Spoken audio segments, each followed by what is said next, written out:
All right, we're going on to section 1 of chapter 5, our last chapter in Math 1103. We only do the first 6 sections, so we're well toward completion. And generally, this material is a little easier than what we've been doing. So, starting us off, and hopefully you've watched the video lesson where I teach these things. Here we're just doing some exercises and repeating a little bit of the technique.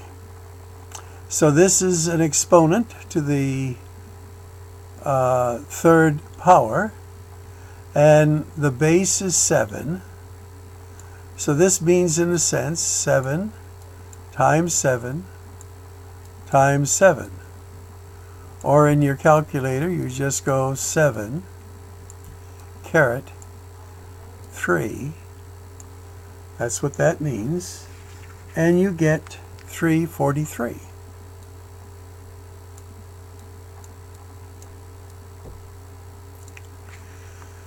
Now for number 2, again, the base now includes the negative sign. So whenever we have something like this in a parenthesis where it's a negative sign, and it's raised to an even power, 2, 4, 6, 8, etc., then our sign is going to be plus. If it's an odd number power, it would be negative. But even number power, it's going to be a plus. So now you don't have to worry about the sign anymore. So 3 to the 4th power, again, you can put that in your calculator. That's going to be 81. Now here, we're going to have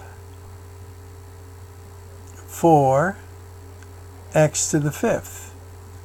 And as you do these, you want to substitute, keep good notes, 4. Now the x we know is going to be 3, and that's to the 5th power. Now 3 to the 5th power, I don't know that one offhand, but I'll put it in my calculator. 3 caret 5, that's going to be 243.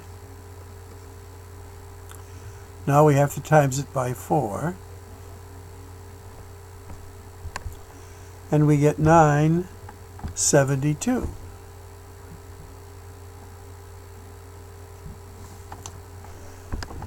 Now here, x is a negative 5, so this is going to be 10 divided by negative 5 squared.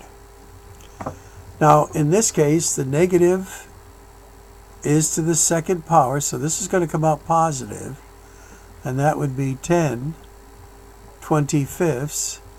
That can be simplified to 2 fifths.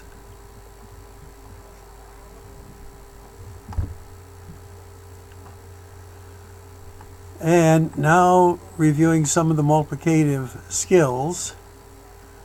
Here, this is a monomial times a monomial. Check out our sign. Our sign is going to be negative, because there's a 1 here that we don't write.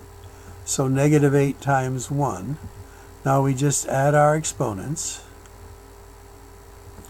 M to the 6th,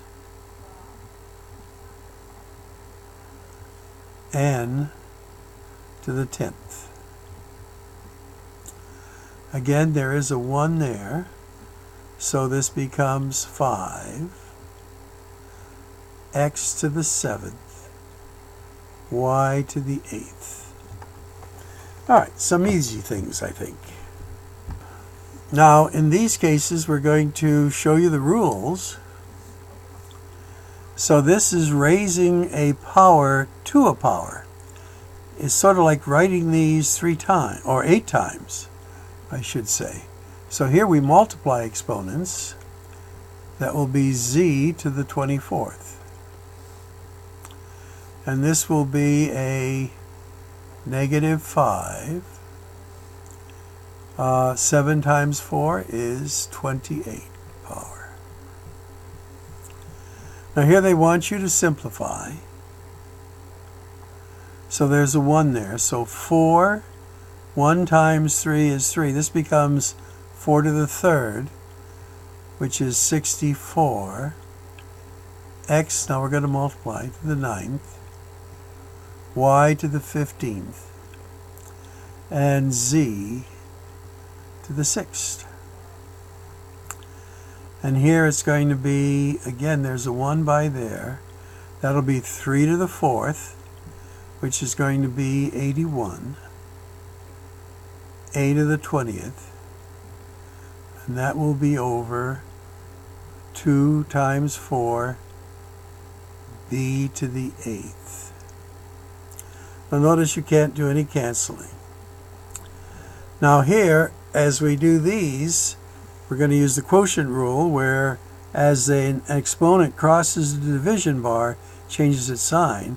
So this becomes 9 minus 5. This will be x to the 4th. Now here the 7 stays there. And again, there's no fraction anymore, but everything's over 1. This becomes a to the 2nd, b to the 2nd. And again, we don't write the 1. Here we're reviewing technique. Now anything to the 0 power is going to be 1. Anything to the 0 power is 1. So 1 to the 3rd is 1. 1 to the 4th is 1. 1 plus 1 is 2. So even though it looks a little tricky, the answer is 2.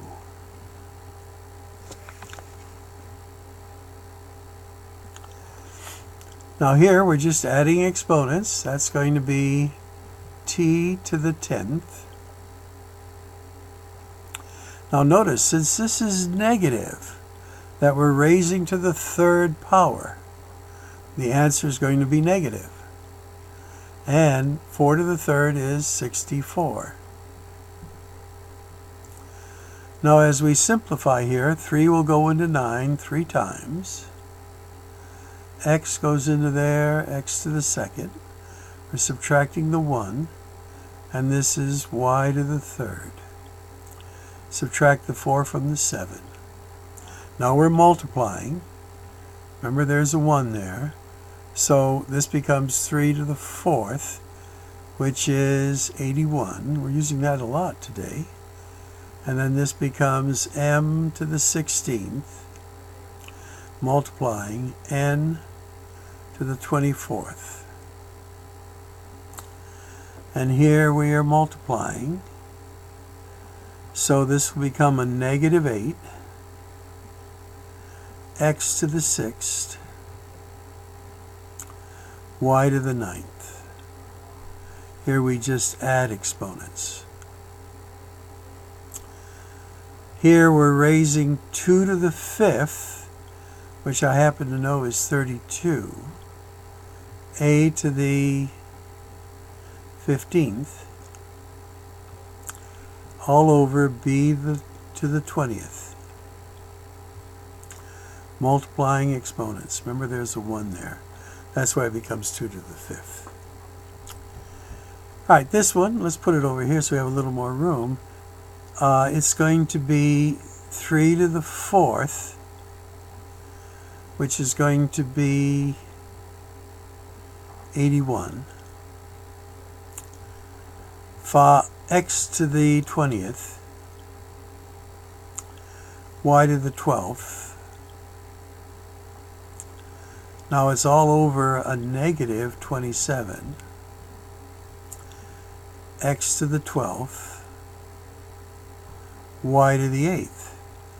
And now that we've simplified, we can do some division. Now, our answer is going to be a negative because of this negative down here. And let's see, I could take a 3 out of each one of these. So 3 goes into there 4 times. Well, let's change that a little bit here. Yeah, I almost let an error slip in there. What I was thinking, 81 is 3 to the 4th. That's what I was thinking. And 27 is 3 to the 3rd. So up in the top, this ends up as being a 3. Because 3 to the 3rd and 3 to the 4th, this cancels out. I'm left with 3 to the 1st. This is going to be x to the 8th and y to the 4th. And there's Professor Ubelacker, who just got on Skype. He used to be our math chairperson here. Okay, well, this will wrap us up for now, and that was a short lesson, only 10 minutes.